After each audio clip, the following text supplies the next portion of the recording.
Yes, sasa next nadhani tuweze kumpatia nafasi presenter mgeni kwa siku ya leo aweze kutupatia kile kidogo ambacho alikuwa ameweza kutuandalia, alafu baada ya hapo basi tutakuja kurejea kwenye taarifa za ziada ambazo tumeziandaa kwa ajili yenu.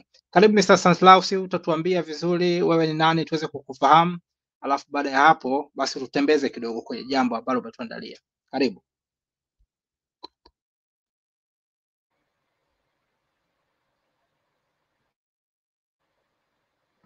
Yes, Mr. Ezekiel, sijui nipo nasikika vizuri? Yes, uko vizuri kabisa. Nakusikia. Okay. Awali ya yote kwanza napenda kushukuru sana Ezekiel kwa hii kunialika kwenye hii session nzuri. Actually nimekuwa ni mhudhuriaji mzuri sana.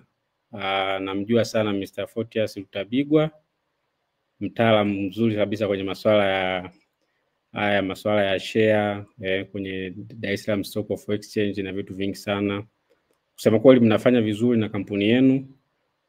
Ni moja ya kampuni ambayo inafanya vizuri na wadau wengine ambao naona leo sijawaona, kwa nikiwaona sana. So labda niende moja kwa moja nijitambulishe. Mimi naitwa CFE Stanislaus Sana, Certified Financial Educator. Ninafanya kazi kwenye sekta ya kibenki, nafanya kazi kwenye benki ya National Bank of Commerce kama meneja wa huduma na uendeshaji kwenye tawi letu kubwa kabisa la Mbeya, hapa mkoani Mbeya, jiji la Mbeya. So ni lengo la kuwepo kwenye hii session ni pamoja na kushare na wenzangu na Watanzania waweze kuelewa angalau kwa kifupi kwenye sekta ya kibenki ni kitu gani ambacho kinafanyika, na ukizingatia ukuaji mkubwa ambao umeweza kuonekana kwa miaka 2 au 3 hii, na ni namna gani ambavyo sekta hii inaweza kuwanufaisha katika maisha yao, pamoja na kuwekeza kwenye hizo share, kwa sababu kuna baadhi ya benki zipo kwenye Dar es Salaam Stock of Exchange, kwenye soko la hisa, pamoja na fursa nyingine kama mikopo na vitu kama hivyo. Labda nianze kidogo kwa kuelezea historia fupi ya sekta hii ya kibenki nchini, na kwa sababu ya muda nitaenda kwa kifupi sana. Kama mnakumbuka, awali tulikuwa tuna benki moja ambayo ndio hiyo ilikuwa inaitwa National Bank of Commerce, benki ya taifa ya biashara. Lakini kuanzia miaka ya 97 chini ya uongozi wa hayati Benjamin William Mkapa kulifanyika transformation ambayo ilisababisha kuwa na ubinafsishaji wa hizi sekta ya kibenki. Kutokana na mahitaji ya watu na kuweza kuwafikia watu wengi zaidi waweze kunufaika na huduma za kifedha, basi benki ya taifa ya biashara kwa maana NBC iliweza kugawanywa na kutokea benki 3. Kukawa kuna hiyo benki ya taifa ya biashara ambayo yenyewe ilikuwa inaangalia sekta binafsi, taasisi za umma zile kubwa, na wateja binafsi wakubwa. Lakini kukazaliwa CRDB ambayo ilikuwa inaitwa Cooperative Rural and Development Bank, ambayo hiyo yenyewe ilikuwa inaangalia sana vyama vya ushirika pamoja na wale wananchi wanaoishi kule vijijini, rural areas.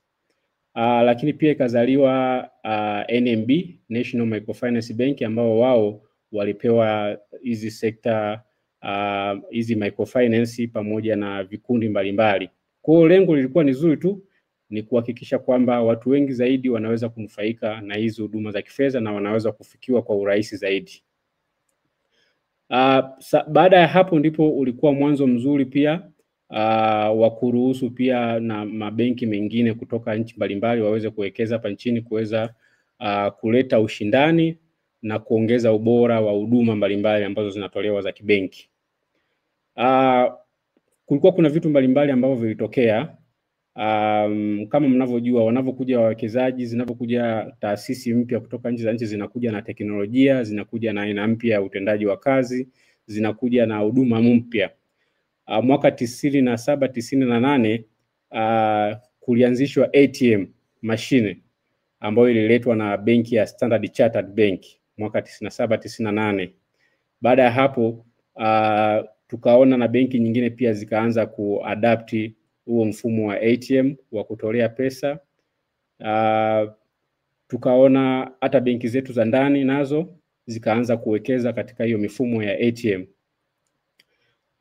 Mwaka 97 kulitokea crisis moja ilikuwa inaitwa Asian crisis, ambayo ili impact sana benki nyingi sana za nje.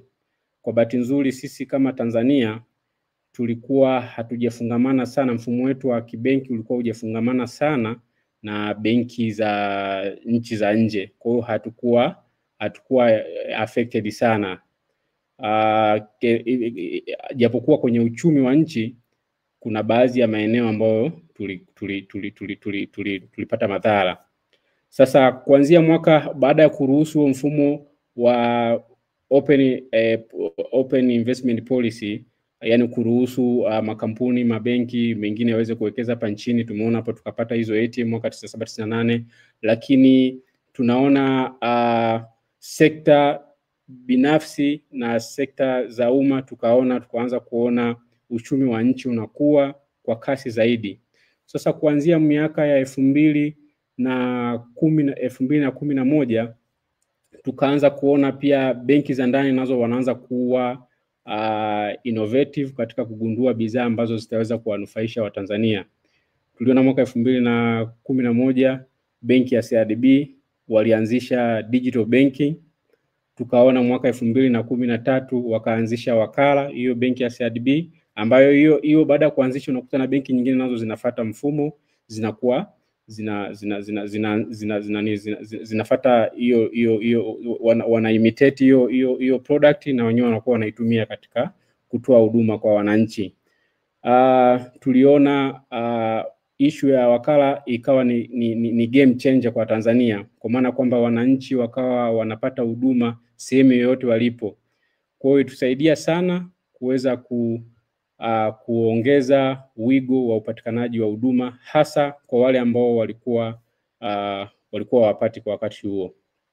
Kwa hiyo kuna vitu vingi sana ambavyo vilitokea, lakini kwenye upande pia wa regulator, BOT hakuwa nyuma katika kuhakikisha kwamba pamoja na mageuzi makubwa ambayo yanasababishwa na teknolojia, pamoja na mageuzi kubwa yanayosababishwa na ushindani, pamoja na mageuzi kubwa yanayopatikanika na mabadiliko ya human behavior, na wenyewe hawakuwa nyuma.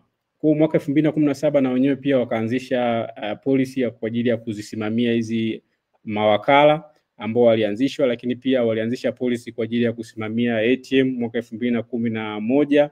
Walianzisha policy kwa ajili ya kusimamia hizi digital transaction, miamala ambayo inafanyika kwa kutumia simu na mitandao.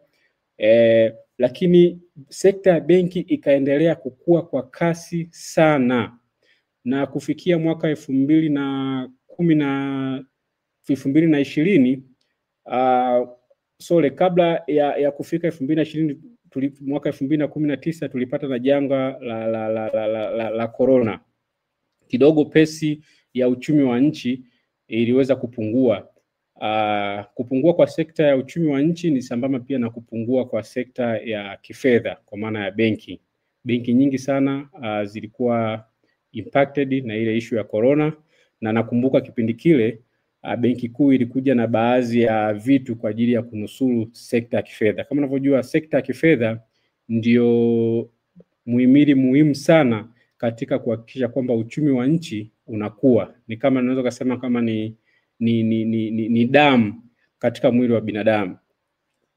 Sasa nakumbuka kwa kipindi kile kuna baadhi ya vitu ambavyo viliwekwa pamoja na kupunguza hii wanaita rate ya kukopesha ya mabenki ambao wanakopa benki kuu, waliweza kupunguza kutoka 7% mpaka 6%, lakini tuliona kulikuwa kuna pesa ambazo zilitolewa kwa ajili ya kuhamasisha mabenki yaweze kukopa kwa riba nafuu zaidi ili waweze kuwawezesha kwenye zile sekta ambazo zilikuwa impacted kama sekta za kilimo, sekta za madini na nyingine. lakini pia benki ilipunguza kitu kinaitwa head count, haircut, ambayo ni rate ambayo mabenki huwa wanatumia zile bondi zao kukopesha. Lakini pia kupunguza msongamano wa watu kwenye mabenki. BOT pia walikitoa kile kigezo cha mawakala kuweza kupata leseni ya kufanya biashara kwa kuwa na uzoefu wa zaidi ya mwaka 1.5, kwa kusema kwamba ukiwa na kitambulisho tu utaweza. Kwa hiyo ni vitu ambavyo viliwekwa kwa ajili ya kupunguzia wigo benki iweze kuweza kufanya huduma zao vizuri, lakini pia kupunguza msongamano wa watu kwenye mabenki. Kwa hiyo tuliona baada ya hapo kuna vitu vingi sana vilitokea, masuala ya teknolojia baada ya hiyo COVID, umeona. Kwa hiyo japokuwa uchumi wetu ulikuwa impacted, nakumbuka kipindi kile ndo kwa mara ya kwanza tuliona GDP per capita ya nchi yetu ilienda kuwa negative mwaka 2020, lakini pia mwaka 2020-2021 tuliona pia kwa mara ya kwanza uchumi wetu uliweza kugrow kwa GDP ya 2% tu, tofauti na miaka ya nyuma ambayo tulikuwa tuna grow kuanzia 5% mpaka 6%. Baada ya ile COVID tuliona sasa sekta ya benki iliweza kukua kwa rate kubwa sana, na teknolojia, human behavior ikiweza kusaidia hizi benki, sekta ya benki iweze kukua kwa urahisi zaidi. Sasa benki kuu nayo hayuko mbali pale. Vitu vinavyokuwa sana, benki kuu nayo anaangalia sehemu ya kuhakikisha kwamba usalama wa fedha au amana za wananchi za Watanzania zinakuwa salama, lakini pia benki inaendelea kuwa salama. Kama mnakumbuka vizuri zaidi, mnaona mwaka 2019 benki ilikuja na guideline au regulation nyingine kwa ajili tu ya kuwalinda watumiaji wa sekta za kifedha. Ilikuwa inaitwa BOT Consumer Protection Regulation kwa mwaka 2019. Lengo ni kumlinda mwananchi. Ukiangalia kwenye vile vitu mule ndani unaona kabisa kwamba benki inatakiwa transparent, inatakiwa mkweli katika kutoa huduma, imwambie ukweli gharama zake na vitu kama hivyo. Kwa hiyo benki ikaendelea kukua sana. Sasa kikubwa zaidi ambacho mimi nilikuwa nataka kuzungumzia leo ni miaka 3-5 ambayo hasa miaka 3 ambayo imepita hii, ambayo sekta ya benki imekuwa kwa kasi zaidi. Kwa mfano ukichukulia kwa mfano kwa mwaka jana, sekta ya kibenki kwa pamoja ukijumlisha assets za kibenki zimeweza kufika zaidi ya trilioni 60 kwa assets zote za benki nzima. Kwenye mpaka mwaka jana, kwa ripoti ya mwaka jana, tuna benki zaidi ya 34. Hizi ni commercial benki, ni benki ambazo zinajihusisha na utoaji mikopo, kutoa amana, kupokea amana na vitu kama hivyo. Tuna benki kama 34. Sasa kujumlisha benki 34 zote, assets za kibenki zimefika zaidi ya trilioni 60. Lakini ni namna gani sasa, labda nizungumzie ni namna gani hii ukuaji wa uchumi wa kibenki unakwenda impact uchumi wetu wa nchi. Je, ni wakina nani ambao wanaweza kunufaika na huo uchumi wa nchi? Na ni kwa nini ukuaji wa nchi wa kibenki hauakisi maendeleo ya watu wengi au Watanzania wengi? So ukiangalia zile statistical measures, vile vipimo ambavyo vinapima performance za kibenki, kuna kitu kinaitwa CAR, ile cost to income ratio, yani gharama ya mapato dhidi ya gharama za uendeshaji za kibenki. Ukiangalia sekta nyingi yetu ya kibenki unaona kwamba kuna cost income ratio imeendelea kushuka kutoka compare mwaka 2023. Kwa sasa hivi ina stand karibu 60%. Lakini ukikalinganisha na East Africa unaona kabisa kwamba bado Tanzania bado tuna kazi kubwa ya kufanya. Lakini tuna kwenye ukuaji wa kibenki kuna kitu kinaitwa net interest income, ambayo ndio chachu kubwa sana na ni eneo ambalo benki imekuwa ikitumia zaidi katika kutengeneza revenue zao. unaona nayo imeongezeka kubwa sana na kufikia almost zaidi ya 2 trillion kwa mara ya kwanza katika nchi yetu. Lakini kuna eneo la non interest income, ni zile ni zile gharama ambazo wananchi wanalipia katika kupata huduma za kibenki. Sasa watu wengi wamekuwa wakiuliza kwa nini gharama zimekuwa kubwa sana katika utoaji wa kibenki? Kwa nini kuna non interest income zimekuwa sana? Almost zimefika zaidi ya trilioni 1. Hii inamaanisha kwamba sekta za kibenki pengine zinaona haziamini kwamba kwenye mikopo huko mbeleni kutakuwa either ni kwa sababu ya ushindani uliopo au zimeamua kudiversify eneo lao la kupata revenue kwa kuconcentrate kwenye hizi non interest income, gharama za kupata huduma kama zile za kwenye ATM, za kwenye digital kwa wakala. Kwa hiyo hii inamaanisha kwamba gharama za kupata benki zimeongezeka na moja kwa moja zinaenda kwa wananchi. Japokuwa benki zinaendelea kupata faida kubwa, lakini gharama za kibenki zinakuwa zikiendelea kuwa kubwa sana. Lakini pia ukiangalia ile ratio ya asset, kama nilivyosema, asset za kibenki kwa sasa hivi nchi nzima zimefikia karibu trilioni 60, lakini kwenye mikopo ni kama 58%, ambao ni kama trilioni 37. Kwa kwenye asset ya trilioni 60 kuna trilioni 37 ambayo ni mikopo ambayo imetolewa kwenye sekta mbalimbali. Sasa je, hii inamaanisha nini? Hii inamaanisha kwamba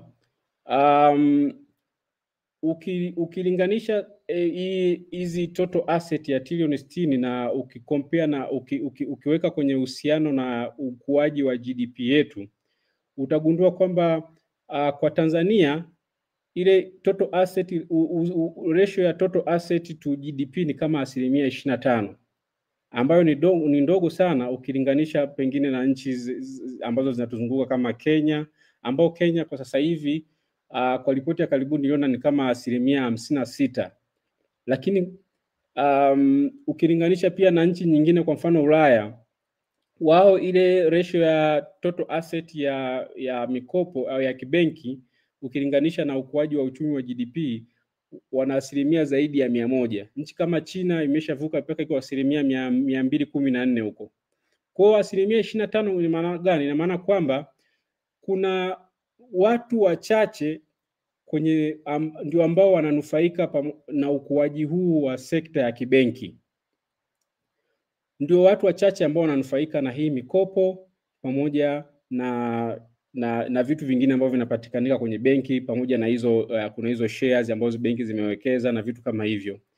Kwa hiyo rai ni kwamba benki sasa inabidi pamoja na wadau wengine ukiwaunganisha na regulator BOT pamoja na serikali, inabidi ije na mfumo thabiti wa kuhakikisha kwamba wanaongeza hii rate angalau ifike zaidi ya 50%, ili watu wengi zaidi waweze kuwa wananufaika na hizi na huu ukuaji wa sekta ya benki ambao tunaoona kwa sasa hivi. Ukiangalia kwa mfano hata ripoti ya hivi juzi ambayo imepita ya half 2, ripoti ya half 2 ya kibenki za Tanzania, umeona kabisa benki zinatengeneza faida kubwa sana. Ukiangalia benki kubwa kama NMB inatengeneza faida ya bilioni 600. Hii ni nusu ya mwaka tu, CRDB bilioni 500.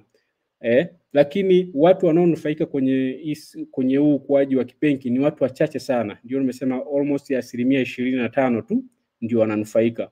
Kwa hiyo kuna kazi kubwa sana ambayo sekta za kibenki inabidi ifanye. Kuna kazi kubwa sana ambayo serikali inabidi ifanye. Kuna kazi kubwa sana ambayo regulator inabidi ifanye ili kuongeza wigo wa upatikanaji wa wigo wa impact, yani hii ukuaji wa sekta ya kibenki uweze kuakisi kwenye maisha ya moja ya Watanzania, hasa wale ambao wanaishi mbali zaidi. Tunaona financial inclusion inazidi kukua, lakini tunawapa pongezi sana kwa hizi mitandao ya simu, mobile network operators, ambao wameendelea kucomplement na kukava ile gap ambalo limeonyeshwa lilivyokuwa likionekana kwenye hizi form of financial services. Kusema kweli wanafanya vizuri, na nimeona pia mageuzi makubwa ambayo benki imeamua sasa kutoa treat hizi MNO kama mshindani, lakini kama wameanza kuwatumia kama partners.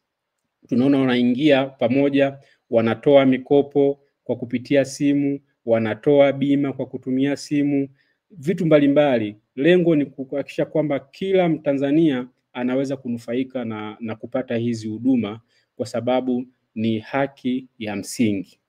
Sasa nilitaka nizungumzie kidogo kwamba je, huko mbeleni itakuwaje? Nini hatima ya benki sekta? Na kama nilivyozungumzia kwamba benki sekta inaendelea kukua na inaendelea kukua almost 4 times, mara 4 zaidi ya ukuaji wa uchumi wa Tanzania. Ukuaji wa uchumi wa Tanzania umekuwa ukigrow kwa miaka miwili hapa kwa asilimia 5 mwaka jana ilikuwa ni 5.4 kama sikosei. Mwaka huu pia inaweza kagrow kwa 5 point something. Lakini ukuaji wa sekta kibenki umekuwa kugrow kwa asilimia 15, 14. Umeona, mwaka jana asilimia 14, mwaka huu tunaweza ka grow zaidi hata asilimia 16. Na miaka inavyozidi kwenda, kwa sababu watu wanazidi kuongezeka, watu wanazidi kuelewa kuhusiana na hizo huduma za kibenki, teknolojia inaweza kuwa sasa hivi tumeona kuna kitu kinaitwa AI, artificial intelligence, akili bandia, na benki tumeona zimeanza kuwekeza zaidi katika kuintegrate hii mfumo wa AI katika utoaji wa huduma. Kwa hiyo tunategemea kutakuwa kuna vitu vingi zaidi ambavyo vitaweza kutokea katika nchi yetu kwenye sekta ya kibenki. Cha kwanza, tunategemea zaidi ukuaji mkubwa wa sekta za kibenki. Ukizingatia pia kuna sekta nyingine ambazo zinaendelea kukua. Kwa mfano, sekta ya madini kwa mara ya kwanza tumeona imeweza kufikisha asilimia 10 ya contribution kwenye GDP ya nchi. Na ukiangalia benki nyingi sana ndio zinawekeza sana kwenye sekta ambazo zinaona zinakuwa sana. Kwa kama sekta ya madini inakuwa, kwa tunategemea pia na hiyo ukuaji huo wa madini utaongeza chachu zaidi na ukuaji zaidi katika sekta ya kibenki. Lakini tunaona kilimo kinaendelea kukua zaidi, na hata ukiangalia kwenye ripoti ya BOT ya monthly ya mwezi wa 9 iliyotoka, unaona kilimo kimekuwa sana na kimeongeza hizi foreign exchange kubwa sana. Soko ya bei la tumbaku, coffee, sesame huko kule Mtwara kule korosho, umeona wameuza kwa gharama, kwa hela nyingi sana. Umeona? Kwa hii pia unaona sekta ya kibenki pia imekuwa ni mdau mkubwa sana kuweza kusapoti hii sekta, na hii sekta inaweza kukua. Lakini pia kuna utalii. Tunaona utalii pia kwa mwaka huu kwa mara ya kwanza mwaka jana tumeweza kupata watalii zaidi ya milioni 5 ambayo haijawahi tokea, na ilikuwa target ya milioni 5 ilikuwa ni mwaka 2030 kuna 28 huko, lakini tumeweza kupata watalii zaidi ya milioni 5 na kuweza kupata foreign exchange nyingi sana. Kwa hiyo hizi sekta zote zinavyozidi kuwa zinakuwa, hii itasababisha pia kwa sekta ya kibenki iweze kukua zaidi. Lakini pia tunaona Tanzania ni miongoni mwa nchi 20 ambazo zinakuwa kwa kasi sana kwenye terms of population. Watu wanaongezeka kwa kasi zaidi. Kwa hiyo hivi vitu vyote pamoja na serikali ya sasa hivi ambao pengine tunaona itaendelea kuwa madarakani ya open door policy, kuruhusu wawekezaji wengi zaidi. Kwa hiyo tunategemea sekta ya kibenki itaweza kukua zaidi. Changamoto iliyopo ni kwamba ni namna gani sasa hii sekta ya kibenki itaweza kuakisi maendeleo ya wananchi. Ndio maana nikasema ni vizuri sasa kutengeneza mifumo mizuri ya kuhakikisha kwamba ukuaji wa uchumi, ukuaji wa sekta ya kibenki uweze mpaka ifike zaidi ya asilimia hata 50 na 60 na kuendelea. Ni kitu ambacho kinawezekana na inahitaji juhudi na mipango ya wadau wote. Naomba nisimame kwa hapo kama kutakuwa kuna issue yoyote. Asante. Asante sana. Umetupatia taarifa ambazo ni very informing, Yeah, baadhi ya vitu hapa nilikuwa sijawahi kuviwaza, kumbe CRDB, NMB zote zimebranch kutoka huko NBC. This is something new, sijawahi kuwaza, sijawahi kujua. Mr. Fortius, karibu utupatie mtazamo wako, unazungumzaje kuhusu hii ripoti ambayo tumepata kutoka Mr. Stanislaus? Okay, asante sana Ezekiel. Nimshukuru sana Stanislaus sana kwa hii historia fupi ambayo ametupitisha kuhusu banking sector, na nimefurahi sana kwamba mtu wa ndani ya benki ameelezea ya mambo ambayo ni sometimes siku za nyuma nilikuwa nayaongelea afu naanza kuogopa kwamba hao sio akasema na wapiga vita kwamba hii benki. Nafikiri kuandika article kwenye gazeti la Daily News wiki 3 zilizopita au 4 kwamba ni muujiza kwamba kuna ng'ombe moja ananona tu peke yake afu wengine wote wamekauka wanakufa njaa. Zusha kidogo maswali kwamba nawaonea banking sector kwamba wako efficient, wako nini, kwa acha tu endelee kukua, lakini kukua kwao ndio hiki kitu ambacho Stanislaus hapa anakionyesha kwamba jinsi ya kuakisi sasa kukua kwa banking sector, lakini kukua kwa watu wengine au kukua kwa uchumi kwa ujumla. Nafikiri ni challenge kubwa ambayo tunayo sana hapa Tanzania, na kwa ripoti kama za nyuma ambazo nimeshawahi kuzisema, sio Tanzania peke yake, naweza ni Sub-Saharan Africa. Sasa kuna ripoti ambayo nishawahi kuisoma kwamba mabenki katika Sub-Saharan Africa ndio yananufaika sana. Profitability ratio zao ni nzuri sana kuliko sehemu nyingine yote duniani. Lakini ni sehemu ambako ndo watu kuna uhitaji mkubwa sana wa hizo banking services. Kwa hiyo ni challenge ambayo nafikiri Stanislaus ameput forward, ameivoice, ambayo inabidi izushe mjadala sasa kwamba tunafanyaje. Tusifurahie tu banking sector kuwa na profitability margins na faida kubwa sana wakati hatujaona impact yake kwenye kukua kwa uchumi au kwenye maisha ya kawaida ya watu wa kawaida. Lakini comment ambayo naweza nikasema hapo ni kwamba hii nafia tutategemea mabenki yenyewe ndio yaamue kujipunguzia faida ili kuwanufaisha kila watu, isipokuwa ni juu sasa ya sectors nyingine. Kama sasa hivi tunavyoona kwenye mifuko ya uwekezaji wa pamoja, ni mifuko ambayo imekuja na competition fulani ambayo sasa inaanza kudraw away from the banking sector. Zile cheap deposit walizokuwa nazipata sasa hivi zimeanza kwenda sasa kwenye mifuko ya uwekezaji wa pamoja. Kwa sasa hivi hiyo inawataski mabenki kuanza kujitahidi kwamba tuboreshe huduma namna gani, tupunguze gharama gani ili kuendelea kuattract hizo deposits ambazo sasa hivi hazitakuwa cheap, zitakuwa na gharama yake. Kuna upande mwingine capital markets na yenyewe itatakiwa sasa ije na products ambazo zitajaribu kuwapunguzia mzigo wahitaji mtaji, waweze kutafuta kwenye capital market kwa gharama nafuu, ambao sasa na yenyewe itajaribu kuiforce banking sector na yenyewe labda ijaribu kushusha au kuja na viwango shindani vya kukopesha. Kwa hiyo inaweza kupunguza profit margin kwa banking sector, lakini overall wakiendelea kuwa efficient wataendelea kuwa profitable, na sasa ndio tutakuwa na positive contribution kwenye uchumi kwa ujumla.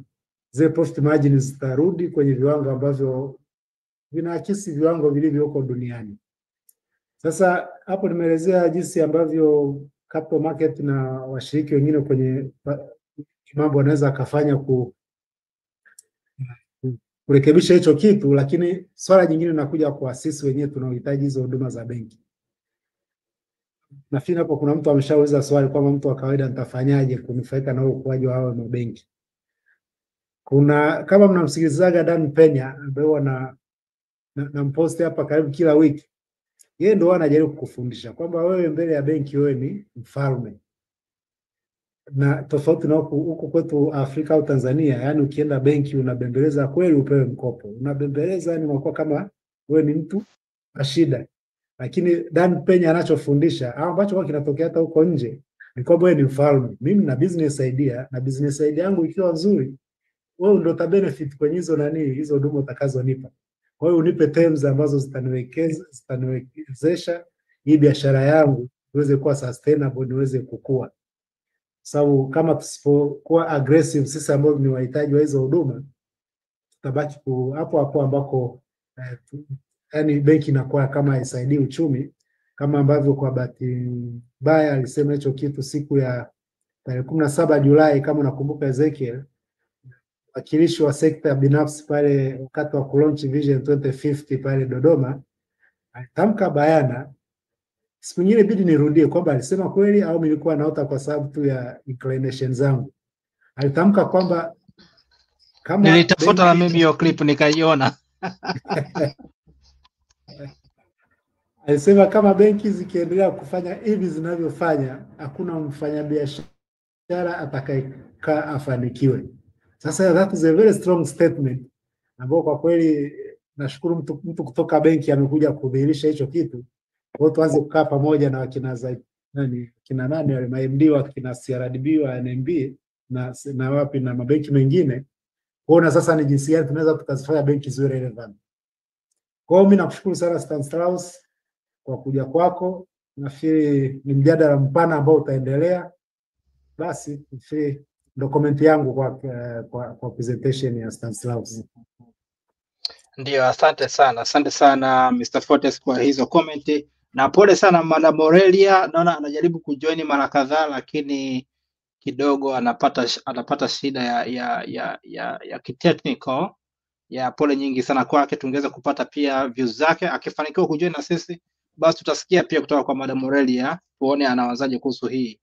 Ya binafsi nimefurahi sana na hii taarifa, inazidi kunifungua pia kichwa. Mimi sijapita kabisa sekta ya fedha au sekta ya benki, kwa hiyo mimi kwangu hichi ni chuo kikuu.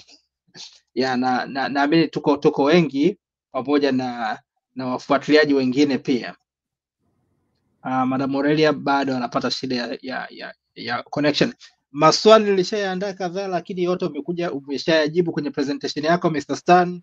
Labda nachoweza kufanya ni kujaribu tu kurephrase uweze kupita tena kwenye maelezo ambayo umeshayatoa. Of course la kwanza ilikuwa ni kwenye swala la ukuaji wa benki. Kimtazamo ambacho nilichokuwa nikikiona ni kwamba sekta ya benki ni kweli imekuwa inakuwa kwa kasi sana, ila kama ambavyo umeweza kusema na kutumia hii comparison kati ya banking asset versus GDP, ni kwamba GDP ina reflect uzalishaji, si ndivyo?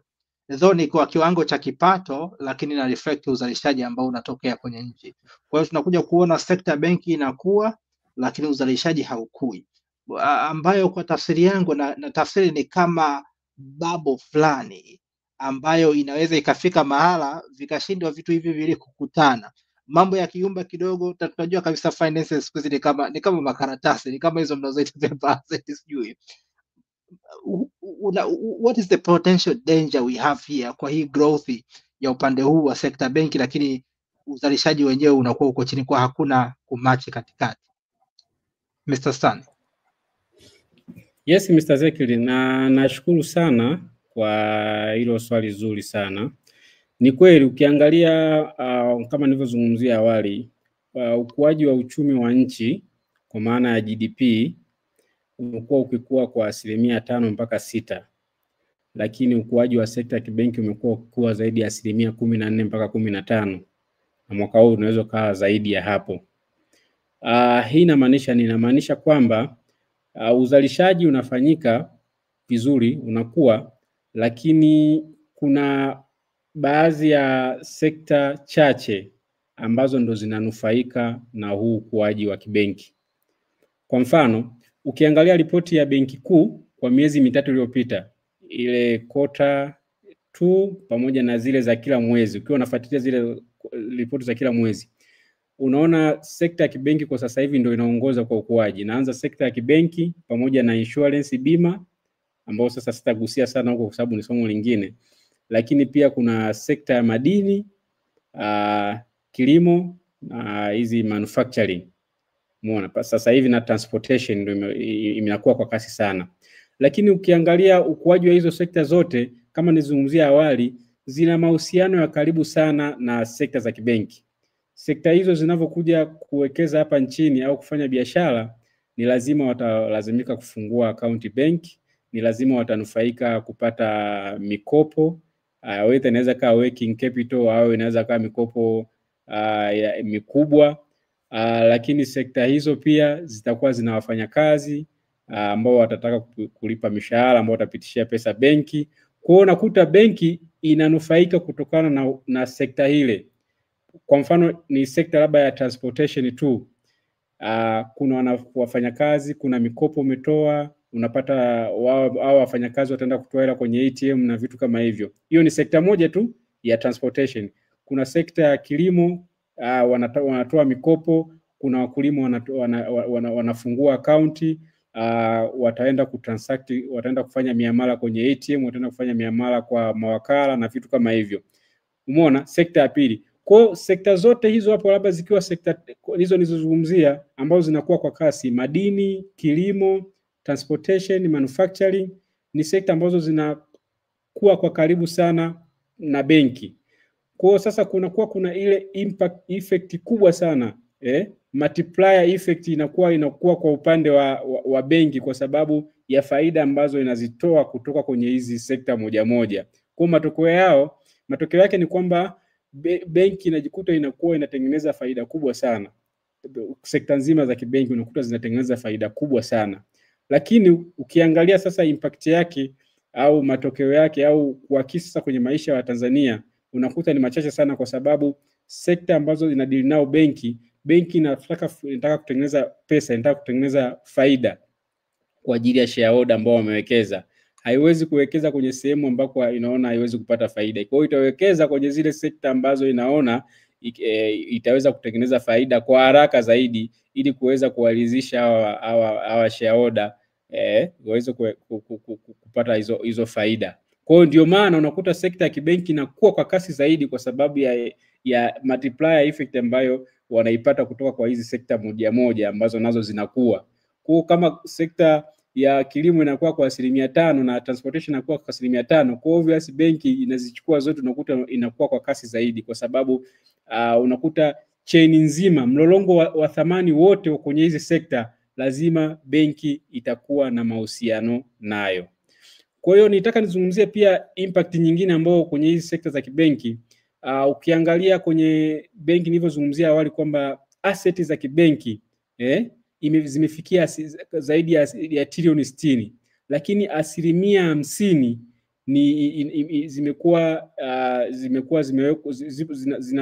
zinakuwa denominated na benki mbili tu, NMB na CRDB. Kwa CRDB na NMB zimechukua zaidi ya 50% ya sio tu ya assets za kibenki lakini hata amana. Kwa trilioni 40 sasa hivi amana za benki zima, lakini 50% zimeshikwa na benki mbili. Kwa kuna hatari ya kuwa na duopolization. Hizi benki zinaweza zikafanya monopolization na kuweza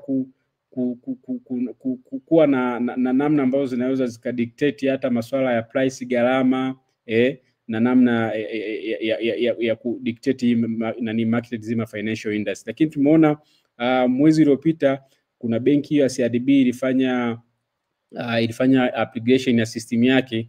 Tumeona ile impact ambayo imeweza kuimpact pia benki nyingine. Umeona? Yani baada ya kufanya ile kuna baadhi ya vitu havikukaa sawa, ukajikuta zina impact hata benki nyingine kwa sababu ya namna hizi sekta za kifedha ambazo zinaweza kuwa zinavyoingiliana. Huyu anatoa pesa huku, anaweka huku, anatoa huku.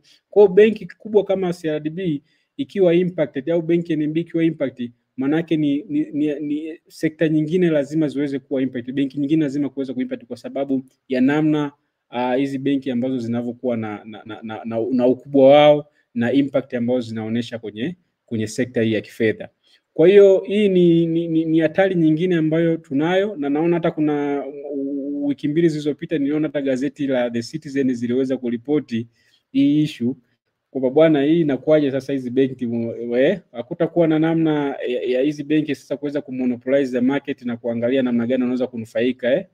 Na ni kweli kitu kama hicho kinaweza kutokea kwa sababu kwa namna hizi benki kwa level zilizofikia, hata kwa miaka 5 au 10 ijayo zitaendelea kuongoza na kufanya vizuri zaidi. Sasa ni namna sasa benki kuu pamoja na wadau wengine waweze kuangalia ni namna gani ya kuweza kutengeneza mazingira ili basi kuwepo na ushindani mzuri kwa maslahi ya sekta nzima ya kifedha. Asante. Asante sana kwa majibu mazuri sana. Swali la pili ambalo nadhani litaendana pia na maelezo ambayo tayari umeshayatoa ila nilikuwa nimeshaliandaa, nadhani nitaliuliza hivyo. Labda niweke kwenye vipengele viwili. Cha kwanza, ni kweli NMB na CRDB zimekuwa reported hata na kina Mr. Fortius hapa kwamba zinashikilia market share more than 50%. Yeah, lakini sasa swali ni je, ni kwa sababu tu kumekuwa hakuna regulation ama ni kwa sababu ya performance? Kwa sababu tukichukulia mfano kama CRDB, tunaona namna ambavyo wamekuwa wanatoa huduma bora, zinaonekana na wananchi wanasifiwa, wamekuwa wana credit nzuri kwa customers, lakini pia tunaona juhudi ambazo zinafanywa kwenda nje, kitu ambacho kinaongeza imani ya wateja, ambayo inaweza ikapelekea wao kuendelea kushikilia sehemu kubwa ya soko kubwa. Unadhani regulation inaweza ikaja ikasaidia kupunguza market share, ama unaweza kuzungumzaje kuhusu hili? Asante sana Mr. Ezekiel. Sidhani kama regulation inaweza kuzuia, kwa sababu uwepo wa benki hizi mbili ambazo zinafanya vizuri na kwa ukubwa huu sio tu kwa nchi yetu ya Tanzania. Ukienda hata nchi ya Kenya, kuna benki ambazo nazo ni kubwa kusema kweli. Benki ya KCB na Equity Bank, benki ambazo nazo kwa zimekuwa zikishikilia market share kubwa sana kwenye sekta ya kifedha.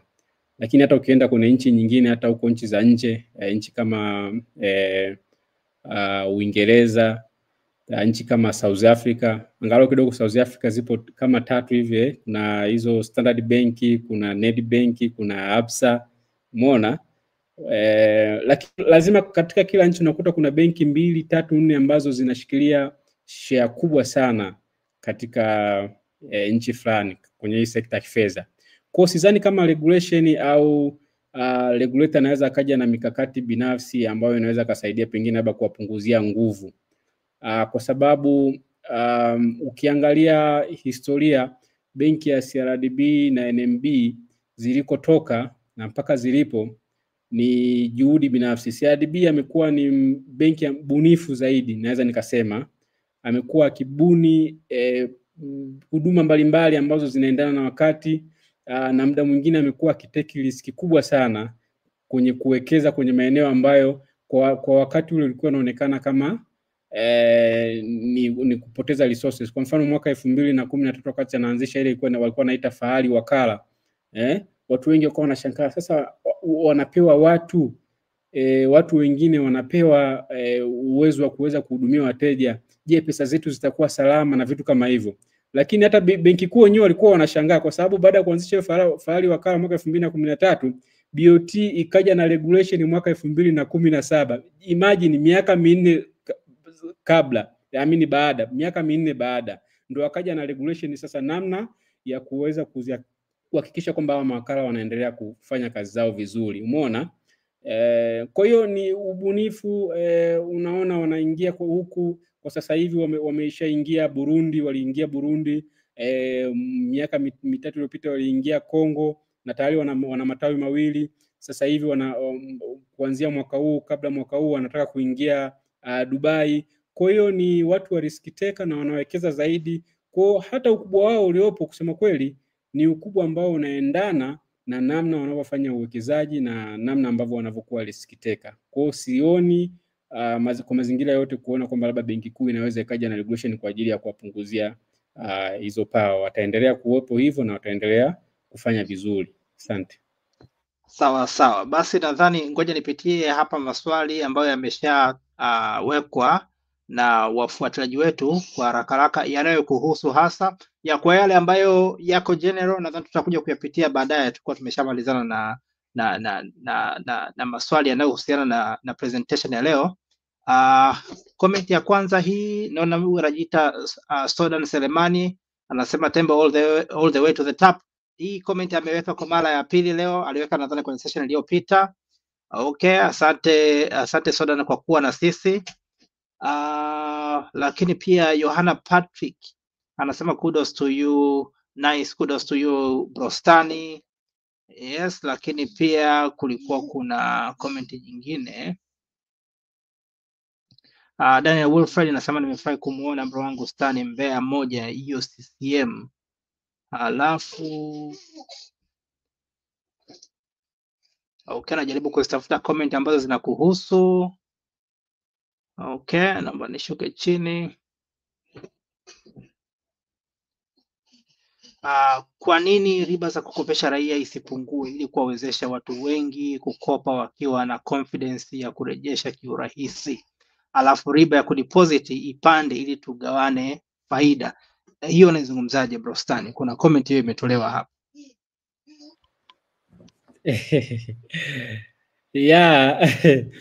Unajua kama nilivyozungumzia mwanzoni kwamba benki zinataka kutengeneza faida. Sasa hiyo nafikiri somo liko kiuchumi zaidi, ni kwamba hizi rate za kukopesha benki zinategemeana na vitu vingi zaidi. Zinategemeana pia na market, market demand and supply. Kama kutakuwa na uhitaji mkubwa sana wa mikopo, kwa automatically zile rate huwa zinaongezeka. Lakini kama kutakuwa hakuna uhitaji mkubwa sana wa mikopo, rate huwa zinashuka. Lakini pia rate hiyo pia inategemeana na regulator. Kwa mfano mwaka 2020, 2019, wakati tunapitia kwenye corona, kwa ajili ya kuwasapoti Watanzania ambao walikuwa wamekuwa impacted na issue ya corona, Benki Kuu iliweza kupunguza ile riba ya kukopa. Kama unavyojua hizi commercial benki muda mwingine huwa zinakwenda kukopa Benki Kuu, Benki Kuu. Sasa kuna rate ambayo huwa wanachajiwa kule Benki Kuu. Kwa rate ile ikiwa inashuka, kwa unakuta na zile benki nazo zinashusha rate. Rate ikiwa inaongezeka na Benki Kuu zinakuwa na commercial benki au hizi benki nazo zinakuwa zinaongeza. Kwa hiyo kuna vitu mbalimbali ambavyo vinaweza kusababisha hii rate iweze kushuka kama nilivyosema. Ni either regulator mwenyewe BOT au ile demand and supply. Lakini pia kuna issue za uchumi wa nchi. Kama uchumi unaimarika zaidi, unaona kabisa hata rate zile zinazidi kushuka kwa ajili ya kuhakikisha kwamba watu wengi zaidi wananufaika na hii mikopo. Lakini kuna issue za integrity, uaminifu. Unajua watu wanavyoenda kukopa au makampuni yanavyoenda kukopa kwenye hizi sekta binafsi, hasa kwenye hizi benki, kuna vitu watu tunaviangalia sisi kwenye benki. Tunaangalia uwezo wa mtu aweza kurejesha huo mkopo. Sasa kama uwezo wa wananchi katika nchi yetu Tanzania wa kuweza kuaminika, kuweza kukopesheka, basi unakuta automatically zile rate zinashuka. Kwa rate muda mwingine zinakuwa juu tu kwa sababu benki nyingi haziamini kwamba watu wanaweza kwenda kurudisha ile mikopo. Kwa kuna vitu vingi sana, lakini hivi ni miongoni tu, lakini kuna vitu vingi sana, nafikiri ni somo pana sana ambalo linahitaji pengine discussion nyingine. Asante. Hapo ni pazuri sana, na actually hilo lilikuwa pia ni jibu la swali langu lingine. Mr. Fortes pia alikuwa ametupa pendekezo pale kwamba bwana, wewe ni mteja unapokwenda kwenye benki kuhitaji mkopo. Kwa hiyo issue ikawa ni kwamba sasa, je, unakwenda tu alafu unawaambia jamani, hebu nipeni hizo pesa ama inakuwaje? Lakini hapo umetupatia jibu. Kuna swali lingine kutoka kwa Baraka Vungwa, anasema naomba nimuulize Mr. Stanislaus, why NBC wasiingia kwenye soko la hisa? Maana ni benki inafanya vizuri sana, tugawane hizo share. Sijui kama una hizo habari. Je, kwa nini NBC haitaki kuingia sokoni, ama kama una mpango ni lini? Okay, asante sana kwa muulizaji Mr. Baraka Vungwa. Benki ili uweze kuingia kwenye soko la mtaji, kuna vitu vingi sana ambavyo vinaangaliwa. Kwa sasa hivi sidhani kama kuna benki hata 10 zinafika ambazo zimeingia kwenye soko la mtaji. Sidhani kama benki 10 zimefika. Mtaalamu hapo anaweza confirm. Sidhani kama zinafika 10. Kwa kuna vitu mbalimbali ambavyo vinaangaliwa, lakini kwa sasa hivi siwezi kulizungumzia hilo moja kwa moja, lakini benki ya NBC tulishawahi kuissue bondi kwa maana ya uwekezaji wa muda wa miaka 5. Ilikuwa ni mwaka 2022. Ilikuwa inaitwa NBC Twiga Bond Kwa hiyo ni uwaga inajitokeza. Nafikiri tunaweza tukafanya tena hivi karibuni, miaka karibuni au miezi ya karibuni, kwa kuissue tena hizo bondi, uwekezaji wa miaka 5. Kwa hiyo muwe mnafuatilia pia hizi taarifa mbalimbali ambazo zinakuwa zinajitokeza uweze kujua, lakini tulishaisha mwaka 2022 na zitamachua mwaka 2027. Lakini kuwekeza kwenye soko la hisa, kusema kweli, kuna vitu vingi sana ambavyo vinahitajika. Na nafikiri niishie hapo. Sawa, shukrani sana. Hili swali Mr. Fortes alishatusaidia kulisoma, ambalo Baraka Vungu alikuwa amesema kwa raia wa kawaida kama mimi nifanye nini ili kunufaika na huo ukuaji wa sekta za kibenki. Na mimi pia niongezee hapo kwamba umetoa mapendekezo kwamba cha kwanza watu wajaribu kutafuta, actually sio wewe, Mr. Fortes alitoa mapendekezo kwamba watu nao wajaribu kujiongeza kwenda kwenye mabenki kuangalia namna wanaweza wakanufaika kama wananchi. Ila umetupa element moja muhimu sana, umezungumza swala la kuaminika. Sasa na mimi ningetamani kuuliza hapo, mwananchi wa kawaida anachukua hatua gani ili aweze kuaminika, ili anufaike, labda kama ni kupitia mkopo ama ufadhili wa mabenki? Angalau vitu viwili vitatu, anachukua hatua gani za kufuata? Okay, asante sana Mr. Ezekiel. Ili uweze kupata mikopo kuna vitu vingi mbalimbali ambavyo tunaviangalia sisi kama benki, sekta nzima. Sasa naongelea ni general. Kwa mfano, lazima tunatoa mikopo kwa wafanyabiashara, kuna mikopo inatolewa kwa waajiriwa kwenye sekta binafsi na serikali, kuna mikopo inatolewa kwa wakulima, kuna mikopo inatolewa kwa taasisi kubwa, makampuni, kuna mikopo inatolewa kwa watu wa kawaida ambao wapo katika vikundi na vitu kama hivyo. Sasa ili kuweza kupata hizi huduma zote, manake uwepo miongoni mwa hivyo vitu ambavyo nimeviorodhesha hapo awali. Sasa kwa mfano mwananchi wa kawaida, labda ni mfanyakazi, anavyokuja kwa ajili ya kupata labda mkopo, huwa kwa ajili ya kuhakikisha kwamba huo mkopo utaweza kulipwa, huwa kuna vitu ambavyo tunaviangalia. Kwa mfano, labda ni mteja ambaye ametokea kwenye serikali ameajiriwa na serikali. Kwa maana yake tutaangalia pengine labda mshahara wake analipwa kiasi gani, tutaangalia ameajiriwa katika sekta gani, ni mwalimu, ni dokta, ni nani, tutaangalia labda historia ya pesa zake zilizo, mshahara wake ulivyoingia labda miezi 3 au miezi 6 iliyopita. Umeona, kwa sekta hizi za serikali kidogo imekuwa kuna urahisi zaidi wa kupata hiyo mikopo kwa kuzingatia hivyo vitu, kwa sababu mara nyingi vinakuwepo vipo hivyo. Lakini kwa wale wa sekta binafsi, mara nyingi lazima tuingie ubia au makubaliano na hizo kampuni kwanza, kabla ya kuanza kuwakopesha wale wananchi mmoja mmoja. Kuna makubaliano ambayo tunakubaliana na wale wamiliki wa hiyo kampuni au viongozi wa hiyo kampuni, then baada hapo wale wananufaika wa chini au wafanyakazi wanaanza kupata hiyo mikopo. Lakini kuna wale wakulima, sasa hivi kuna utaratibu mzuri sana ambao umeanzishwa na serikali, kwamba lazima mkulima yoyote waungane, wafanye vyama vya ushirika, wanaita AMCOS. Kupitia hivyo vyama vya AMCOS tunawakopesha pesa kwa ajili ya maandalizi ya mashamba, mbolea na vitu kama hivyo, na baadaye wanavuna, wanapata pesa. Kwa hiyo tunawapa mikopo, baadaye wanavyokuja wanavuna, wanakuja wanaturudishia zile pesa, lakini bila kutumia collateral yoyote, bila kutumia dhamana yoyote. Dhamana ni ule umoja wao wa AMCOS, ule ushirika ule pale.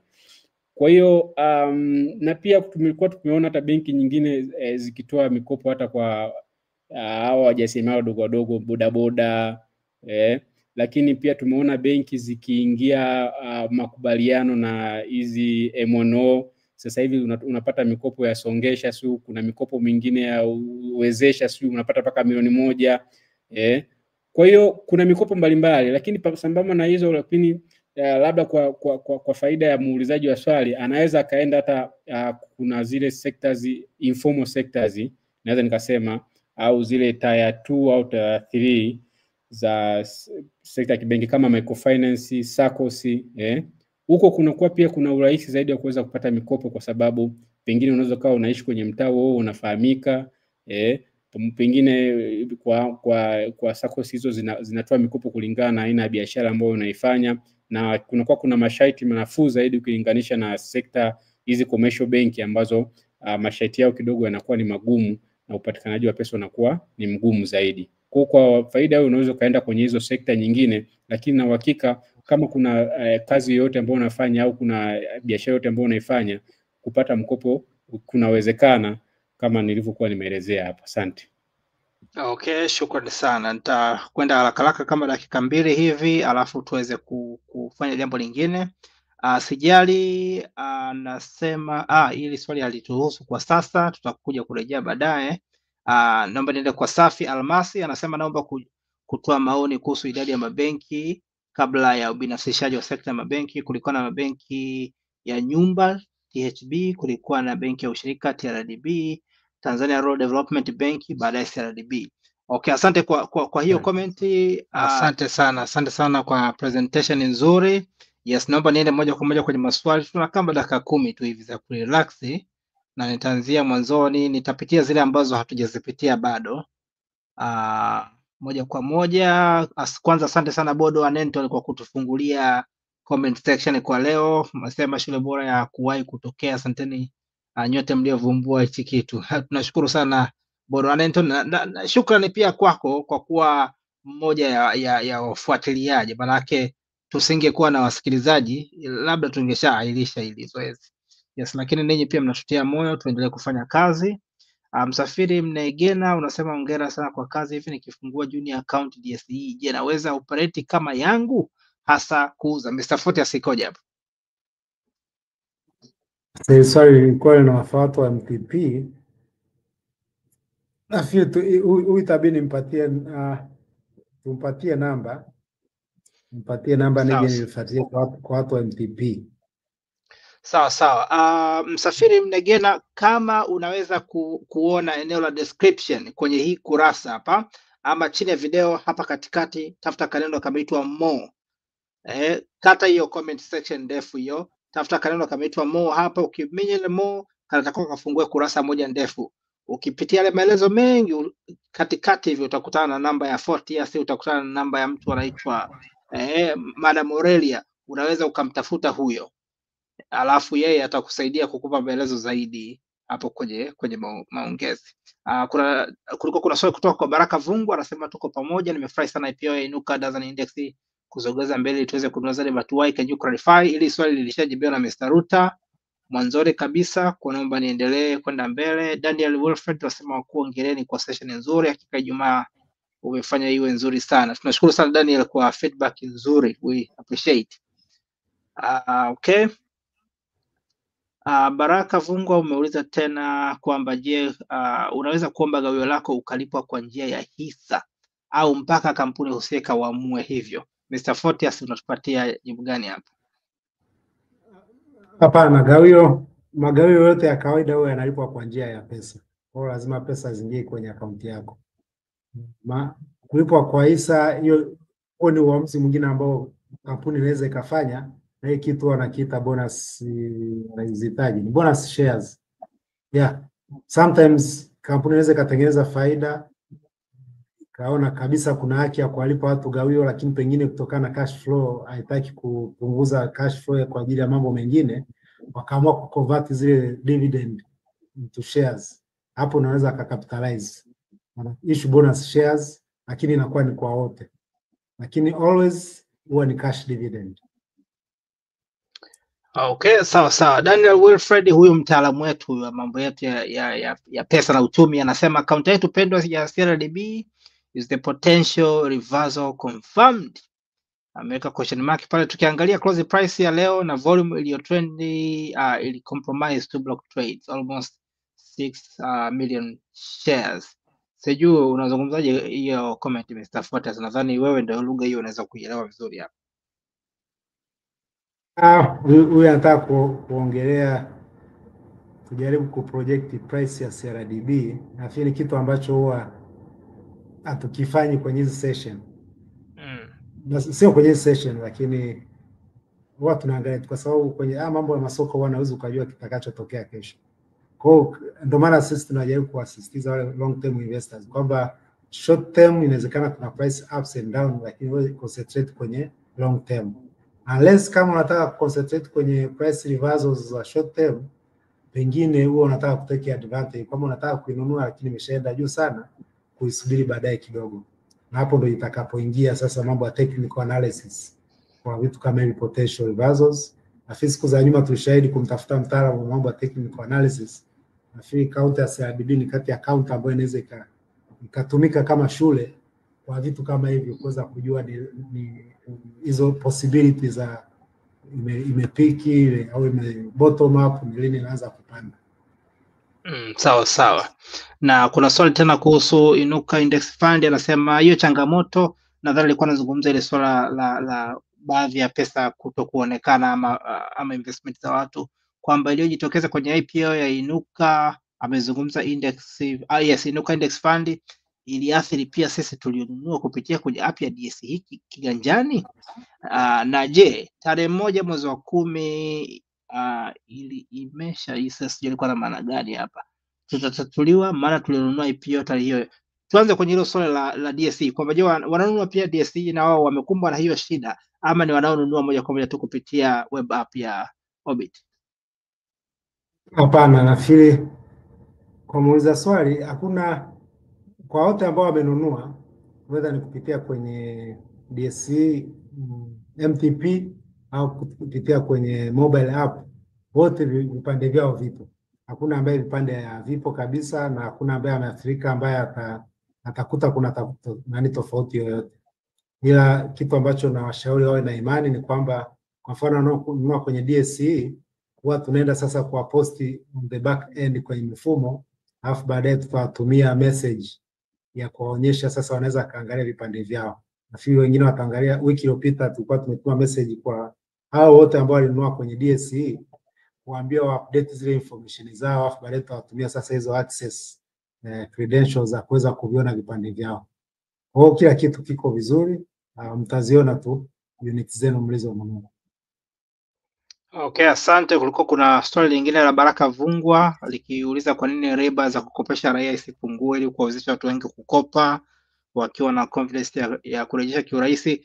Hii bahati nzuri imeshajibiwa na mtaalamu wetu Mr. Stanislaus wakati mchache uliopita. Nitakwenda kwenye swali lingine. Okay, swali pia lingine, huyu amejiita YouTube user naye ameuliza tena kwa nini NBC hamjaissue hisa. Mtaalamu wetu amesema hii hata penda kuicomment kwa sasa, nadhani tutegemee kumpokea siku nyingine kwa ajili ya kuja kuuliza zaidi. Baraka Vungwa amekuja tena kwenye swali kuhusiana hasa na ile point yako Mr. Stanislaus ya CRDB na NMB kuwa duopoly. Anasema sasa, ukiwa mmoja kati ya watu wa NBC, hawa CRDB na NMB wakiwa wana monopoly, wana duopoly soko, itakuwaje upande wenu kama NBC? Wasije wakaanza kutupangia hadi muda wa kutoa pesa. Of course hofu zile zilizokuwa naongea, lakini NBC mnakaa kwenye nafasi gani sasa hawa jamaa wakiwa wameshikilia soko hivi? Asante sana, na asante sana kwa muulizaji swali. Kwa wale ambao mnafuatilia hii financial statement za mabenki, mnaona kama NBC tupo nafasi ya 3 na ni benki ambayo inakuwa kwa kasi zaidi kwenye soko la kifedha kulinganisha na benki nyingine, na namba 1 kwa ambayo inakuwa na kama nilivyozungumzia kwenye historia ni kwamba ndio benki mama na mwanzilishi wa benki nyingine hizi hapa ambazo mnaziona leo. Kwa hiyo kwa uzoefu wa zaidi ya miaka 60, ninaamini hata kwa benki hizi za CRDB na NMB ambazo zimekuwa zikifanya vizuri na kuongoza, sisi kama benki ya NBC pia tutapambana kuweza kuhakikisha kwamba tunapata ile market share yetu ambayo tunaona tunastahili kupata, na kwa pesi au kwa spidi ambayo mnaona tunakuja nayo, ni wazi kwamba tutaweza kupata share nzuri na kuhakikisha kwamba tunaenda ukuaji wetu wa benki yetu unaenda kunufaisha watu wengi zaidi katika nchi ya Tanzania na kwa maslahi ya uchumi wa Tanzania. Asante.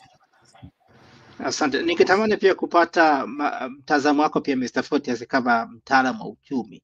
Wewe unalionaje hili jambo la NMB na CRDB kushika hiyo more than 50% ya market share? Kuna riski zozote ambazo zinaweza zikawepo, ikiwemo hizo za kumonopolize soko na kuanza kumanipulate kwa faida yao wenyewe? What do you think? Ni swali gumu kwa kiasi fulani, kwa sababu wamefika huko sio kwamba wamebebwa wamefanya nini, isipokuwa wamefika huko kwa kupitia kwenye jitihada zao. Kwa hiyo japo inafika mahali inatishia kama alivyosema kwamba ukiwa na duopoly kwenye baadhi ya services unaweza kuwepo na tishio la watu kupanga baadhi ya bei, baadhi ya huduma ili kuendelea kuwa maintain huko juu. Lakini kwa kitu ambacho mamlaka wanaweza kakifanya, ambacho kimsingi hata huko nyuma wanapendea sana wakifanye, soko bado ni kubwa sana. Kama data alizozitoa kwamba kwa hizi asilimia za total assets to GDP jinsi zilivyo chini sana kwa Tanzania, ni kwamba bado kuna huge population ambao bado haiko kwenye formal banking sector. Kwa kitu ambacho labda mamlaka wanaweza kakifanya ni kuwa hizi benki ndogo, community banks, regional banks, nini, watafute jinsi ya kuzinacha kapu hilo soko, na zenyewe zitakuwa on their own. Kwa tutafika point huko mbele tutakuwa na majanti 3, 4, 5, 6 na kuendelea. Lakini soko bado ni kubwa, benki tu nyingine ziende huko, lakini ziwe nurtured. Nasema ziwe nurtured kwa sababu kuna tatizo ambalo nimeliona duniani linaendelea, ama standard ya supervision ya mabenki na regulation ya benki mara nyingi yana favor benki kubwa kuliko zile ndogo. Ni nchi chache sana ambao wamekuwa wabishi wakaamua kuwa na regulation peke yake kwa zile benki ndogo ili na zenyewe ziweze kugraduate kwenda juu. Na mfano mzuri ambao wanaupenda sana kwenye banking sector ni Ujerumani. Yeye aliruhusu kuwepo na list of small banks. Kuna kuta vile benki vidogo, community bank, regional banks, not for profit banks, vinamiliki deposit kubwa mno kwenye uchumi wa Ujerumani kuliko hata Deutsche Bank ya makubwa yaliyoko huko juu. Na matokeo yake German banking sector iko more stable kuliko mabenki mengi. Kwa hiyo as we are venturing kwenye uchumi wa juu, ndio kipindi ambacho sasa na mamlaka wanatakiwa waangalie ni jinsi gani wote wanaweza kuwa nurtured na sio kuachia bondia mwenye uzito wa juu kupigana na bondia wa uzito wa chini. Unawapa the same condition, kwa kweli sio kitu kizuri. Ndio hicho tunachoweza kuongezea. Asante sana. Nimependa sana approach yako. Nimeshaiona approach hiyo kwenye kitabu kimoja 0 to 1 ambacho kimeandikwa na Peter Thiel. Naye alikuwa anadiscuss mambo ya competition, kwamba wakati fulani watu tusiconcentrate kwenye competition ya market segment kadogo, wakati unakuta kuna huge segment ya untapped market. Kwa hiyo nimependa hiyo approach ya kuwawezesha wengine pia waweze na wao kureach untapped market, inakuwa ni vizuri sana. Kajo ameomba Mr. Stani uweze kuzungumzia kifupi sana CBR in relation to the current loan interest. Ingaje Mr. Photius ameshatoka kuzungumza na amepresent kwa namna fulani, sijui una maoni yoyote kuhusu hii?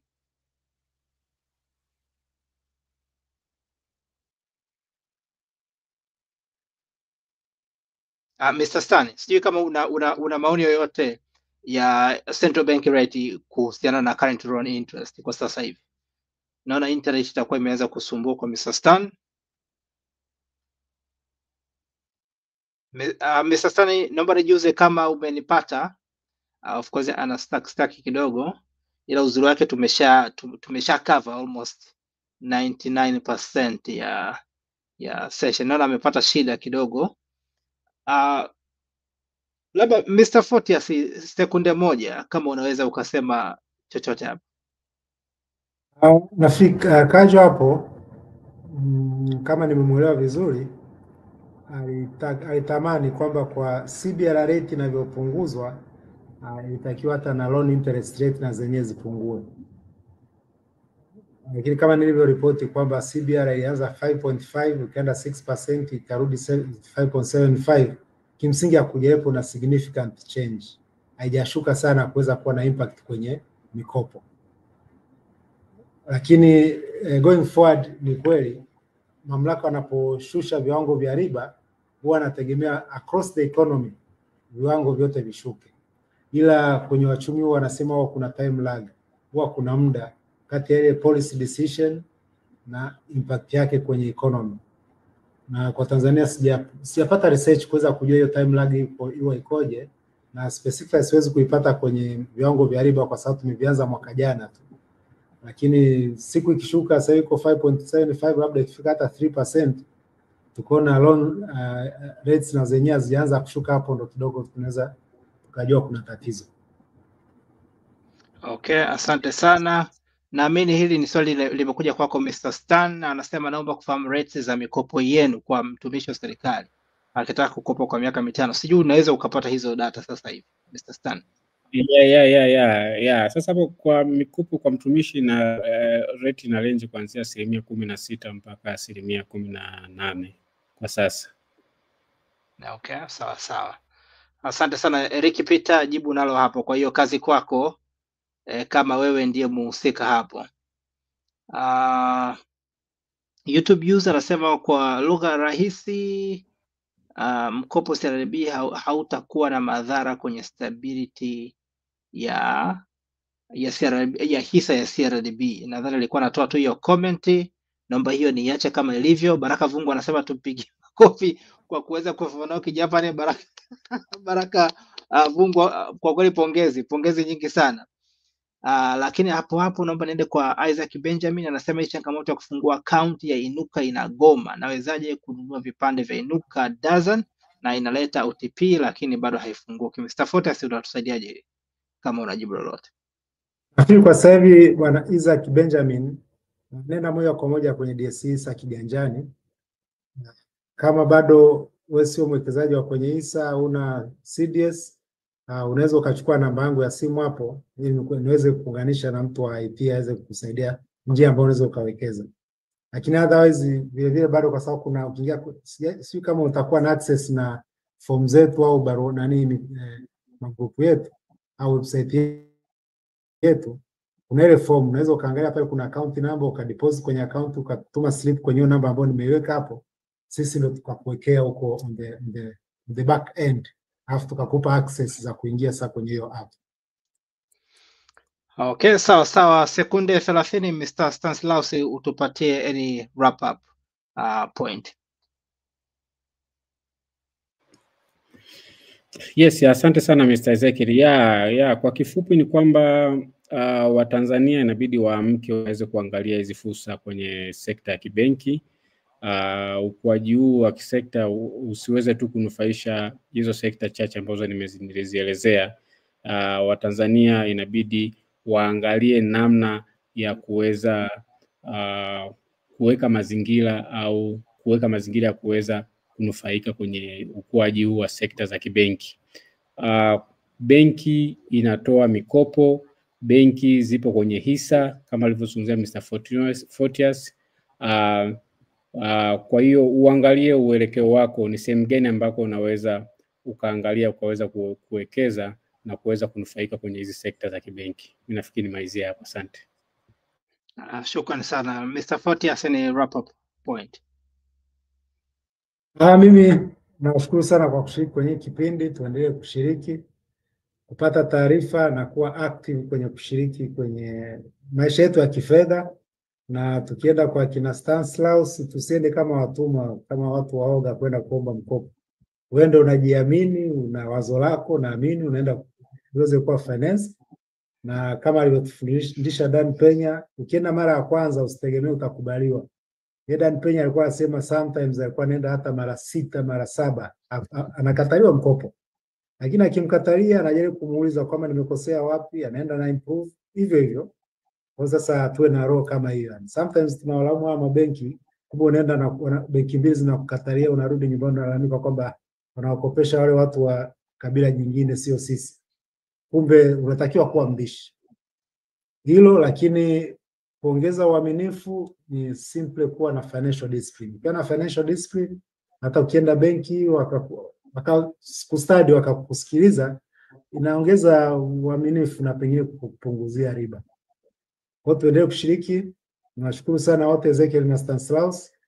Niwatakie weekend njema mpaka wiki ijayo utakapoonana. Asante sana. Na mimi nitoa shukrani sana nyingi kwa Stanislaus kwa kutupatia presentation moja nzuri sana. Mimi naamini hii itakuwa very beneficial kwa watu wengi sana ambao watafanikiwa kusikiliza. Nishukuru sana Mr. Fortius kwa kuwepo na sisi mara nyingine tena. Asanteni wawekezaji, wafuatiliaji wote ambao mmeweka comments zenu hapa, lakini pia ambao mmeshiriki pia kuweza kutazama ukiwa either unapika, una drive ama unalisha watoto. Shukrani nyingi sana kwako. Zaidi hapo mimi nawatakia weekend njema, usiku mwema, tuonane tena wiki ijayo. Mwe na wakati mzuri. Asante sana, nashukuru sana. Asante sana. Shukrani sana.